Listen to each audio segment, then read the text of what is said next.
Padra Jambusar four lane road કે વારંવાર એની જાહેરાતો કરવામાં આવી છે, વાયદો વચન આપવામાં આવ્યું છે.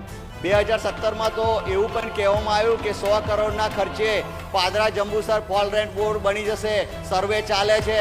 તો 4.5 વર્ષ સુધી હજુ સર્વે જ ચાલી રહ્યો છે. માનનીય અધ્યક્ષજી, 400 લોકોએ અકસ્માતમાં પોતાના જીવ ગુમાવ્યા છે.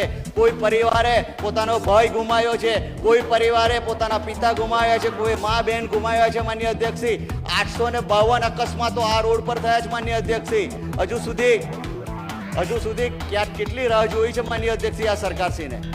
આ રોડ એ અકસ્માતોની બંજાર બન્યો છે. માનનીય અધ્યક્ષજી, રોડ એ લોહિયાર બન્યો છે. વડોદરા માર્ગ મકાન વિભાગ પણ સારી રીતે જાણે છે. જોઈન્ટ જ્યારે પણ અકસ્માત થાય છે, કોઈનું પેટલ થાય છે, ત્યારે એમને પણ સર્વેમાં જવું પડતું હોય છે. માનનીય અધ્યક્ષજી, એટલે વડોદરા જિલ્લામાં જો સૌથી વધારે કોઈ રોડની જરૂરિયાત હોય તો એ પાદરા જંબુસર ફોર લેનની જરૂરિયાત છે.